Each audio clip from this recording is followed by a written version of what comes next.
नमस्कार, जय महाराष्ट्र। मराठी भाषेला अभिजात भाषेचा दर्जा मिळाला त्याबद्दल खऱ्या अर्थाने कौतुक करावे वाटते। कोणत्याही भाषेला अभिजात भाषेचा दर्जा देत असताना केंद्रीय सांस्कृतिक मंत्रालय जे निकष विचारात घेत असते त्यामध्ये त्या भाषेचा प्राचीन इतिहास सगळा पाहिला जातो। त्यानंतर त्या भाषेमध्ये अस्सल दर्जाचे साहित्य निर्मिती झालेली आहे का हे पाहिलं जातं।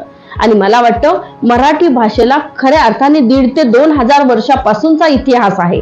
मराठी भाषेमध्ये उत्तमोत्तम मराठी साहित्य निर्माण झालेले आहे। याच भाषेमध्ये ज्ञानेश्वरी सारखा महान ग्रंथ निर्माण झालेला आहे। आणि मग असे असताना आपल्या मराठी भाषेला तब्बल 11 वर्षाच्या उशिराने का असेना पण अभिजात भाषेचा दर्जा मिळाला। मग अभिजात भाषेचा दर्जा मिळाला मग तुम्हा आमच्या मराठी भाषेमध्ये काय फरक पडणार आहे? तर एक विचारात घेण्यासारखी गोष्ट आहे। मराठी भाषेला अभिजात भाषेचा दर्जा मिळाल्यामुळे तिच्या संवर्धनासाठी खऱ्या अर्थाने निधी उपलब्ध होणार आहे, ग्रंथालय संस्कृती वाढणार आहे। कोट्यावधीचा निधी उपलब्ध झाल्यामुळे विद्यापीठांमध्ये सुद्धा मराठी भाषेच्या संवर्धनाची प्रक्रिया वेगाने होणार आहे। असे होत असताना एक महाराष्ट्रामध्ये राहणारा नागरिक किंवा मराठी भाषेची प्राध्यापिका आणि एक गृहिणी, एक माता म्हणून मला प्रश्न पडतो, आपण आपल्या मुलांच्या मराठी भाषेच्या संवर्धनासाठी, मुलांच्या विकासासाठी काय प्रयत्न करतो? कारण आजही जर आपण मुलांना प्रश्न केला तू कोणत्या शाळेमध्ये जातो, तर मराठी माध्यमाच्या शाळेमध्ये जाणाऱ्या विद्यार्थ्याचा शाळेचं नाव सांगताना त्याचा आवाजाचा स्वर हा खाली असतो आणि तेच जर तो मुलगा इंग्रजी माध्यमाच्या शाळेमध्ये जात असेल तर त्याचा स्वर उंच असतो। म्हणजे महाराष्ट्रामध्ये मराठी माध्यमाच्या शाळांना कमी लेखलं जातंय का हा प्रश्न आहे। मराठी भाषेच्या संवर्धनाच्या किंवा मराठी भाषेच्या विकासाच्या पायऱ्या जर आपण विचारात घेतल्या तर वाचन आणि श्रवण ही मराठी भाषेच्या विकासाची महत्वाची पायरी आहे।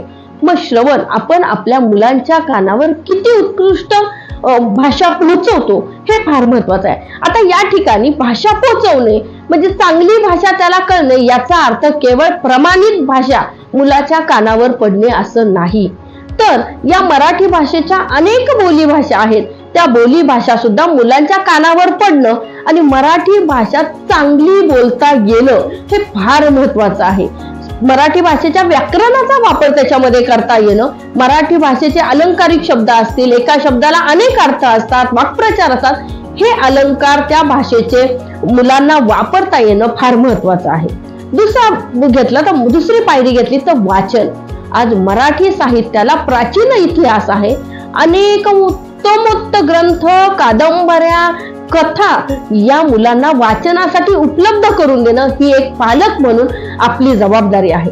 मोबाईल जसा आपण पाहतो आणि आपलंच अनुकरण आपली मुलं करतात, त्यामुळे तासनतास ते सुद्धा रील्स पाहत बसतात। मला पालकांना खरंच कळकळीची विनंती आहे, आपल्या हातामध्ये जो मोबाईल आहे त्या मोबाईल मध्ये गुगलवर जर आपण गेलो तर त्याच्यामध्ये सर्च करण्याची जे अनेक माध्यमं आहेत, आपण एखादा विषय घेतला, उदाहरणार्थ मराठी, आपल्या मुलांच्या मराठी विषयामधील एखादी कविता घेतली आणि त्या कवितेचा संदर्भ शोधत असताना आपण जर सर्च केलं बहिणाबाई चौधरी या मराठीमधील महत्वाच्या कवयित्री, त्यांचं साहित्य जर आपण सर्च केलं आणि ते मुलांपर्यंत पोहोचवण्याचा प्रयत्न केला तर मुलांना बहिणाबाई चौधरी म्हणजे कोण हे समजून जाईल। असे अनेक लेखक, त्यांच्या कविता, त्यांचे कवितेमधील शब्दांचे अर्थ, त्या शब्दांना असणारे अनेक अर्थ, म्हणजे शब्द एक असतो पण त्याचे अर्थ वेगवेगळे असतात, हे मुलांपर्यंत आपण पोहोचवलं तर मुलांच्या ग्रहणात्मक क्षमता चांगल्या होतील आणि मग ग्रहण चांगलं झालं तर प्रकटीकरण करताना म्हणजेच पुढच्या 2 पायऱ्यांचा जर विचार केला तर भाषण आणि लेखन मुलांचं चांगलं होईल। आज जर आपण मुलांच्या मराठी बोलण्याचा म्हणजे त्यांच्या भाषणाचा जर विचार केला तर मराठी भाषेमध्ये अनेक इंग्रजी शब्द घुसडलेले असतात असं मी म्हणेल। हो, कारण आपण मराठी भाषेत बोलत असताना इंग्रजी शब्द जास्त बोलतो, मराठी कमीच बोलतो। किंबहुना मला असं वाटतं मराठी बोलण्याची आपल्याला कमीपणा वाटतोय की काय, कारण एखाद्या किराणा मालाच्या दुकानामध्ये जरी गेलो तरी आपण तो समोरचा हिंदी भाषिक आहे म्हणून त्याच्याशी तात्काळ मराठीमध्ये न बोलता हिंदीमध्ये संभाषण करतो। तोही महाराष्ट्रात अनेक वर्ष राहिलेला आहे, त्याला महाराष्ट्रामध्ये उद्योगधंदे करायचे, मग आपण आपल्या मराठीचा अभिमान बाळगून त्याच्याशी मराठीतच का बोलत नाही? तुटक्या मुटक्या का असं ना हिंदीत आपण त्याच्याशी बोलतो, मग मराठीत बोलत नाही. मला वाटतं ही गोष्ट आपण सुधारली पाहिजे. तर मराठीचा आपल्याला अभिमान आहे असं आपल्याला सांगता येईल. तर अभिजात भाषेचा दर्जा पुढे शिक्षणासाठी मुलं मराठीचा विचार करतील. त्यांची मराठी भाषा, असं म्हणतात मातृभाषा ही हृदयाची भाषा आहे, पण ती हृदयाची भाषा जर त्यांची चांगली विकसित झाली तर पुढील त्यांना ज्ञान ग्रहण करता येणार आहे. कारण पुढील काळामध्ये मराठी भाषा ही ज्ञान भाषा होण्याच्या दृष्टीने आपल्याला तिला समृद्ध करायचं आहे. मग भाषण झालं, त्यांची मराठी भाषा जर चांगली असेल तर ते उत्तमोत्तम प्रकारे लेखन करू शकतील.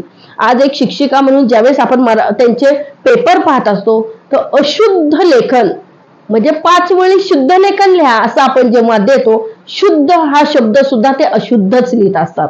ही विचार करण्यासारखी गोष्ट आहे. मुळात मुलांना लेखनाचाच कंटाळा आहे, कारण मोबाईलमध्ये शॉर्ट्स मेसेज टाईप करण्याची त्यांना सवय लागलेली आहे.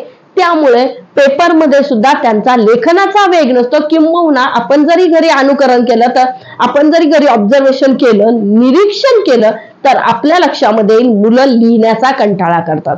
आणि म्हणून मला वाटतं आपण पालकांनी मुलांना उत्तमोत्तम मराठी साहित्य, मराठी काव्य त्यांना ऐकण्यास त्यांच्या पडेल हे पाहिलं पाहिजे. त्यांना लेखनाची सवय लागली पाहिजे, आत्मप्रकटीकरण करण्याची त्यांना सवय लागली पाहिजे, त्यांना रोज काहीतरी लिहिण्याची सवय लागली पाहिजे. रोजचे वर्तमानपत्र असतील ते वाचनाची सुद्धा त्यांना सवय लागली पाहिजे.